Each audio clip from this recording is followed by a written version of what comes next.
రైతులకు లబ్ధి చేసేలా సీఎం రేవంత్ రెడ్డి కీలక నిర్ణయం. 3 ఏళ్ల తర్వాత ఫసల్ బీమాలో చేరిన తెలంగాణ.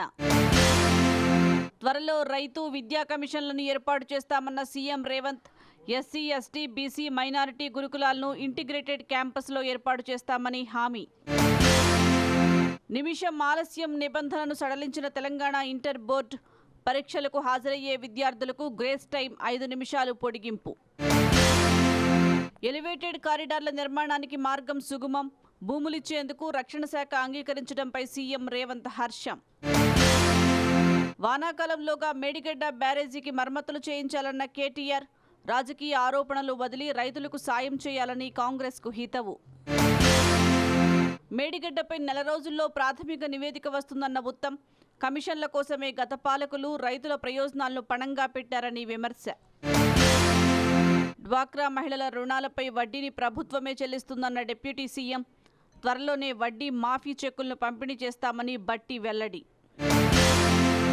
ఈ నెల 4, 5 తేదీల్లో తెలంగాణలో ప్రధానమంత్రి నరేంద్ర మోదీ పర్యటన. ఆదిలాబాద్లో 6,697 కోట్ల ప్రాజెక్టులు, సంగారెడ్డి జిల్లాలో 9,021 కోట్ల విలువైన పనులకు శంకుస్థాపనలు, ప్రారంభోత్సవాలు. పశ్చిమ బెంగాల్లో 7,200 కోట్ల విలువైన అభివృద్ధి పనులను ప్రారంభించిన ప్రధాని. సందేశ్ ఖాళీ నిందితుడిని మమతా బెనర్జీ కాపాడుతున్నారని ఆరోపణ. బెంగళూరులోని రామేశ్వరం కేఫ్లో పేలుడు, 9 మందికి గాయాలు. కేఫ్లో జరిగింది ఐఈడీ పేలుడేనని నిర్ధారించిన కర్ణాటక ప్రభుత్వం.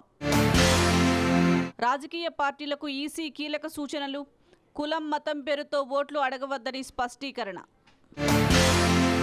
నిరుద్యోగ యువత కోసం రాష్ట్రంలోని 119 నియోజకవర్గాల్లో శిక్షణా కేంద్రాలు.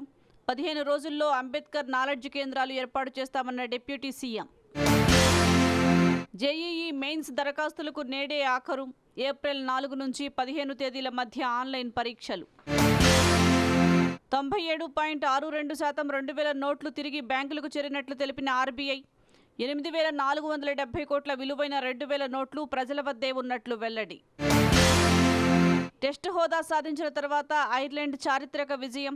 ఆఫ్ఘనిస్తాన్తో ఏకైక టెస్ట్లో 6 వికెట్ల తేడాతో గెలుపు.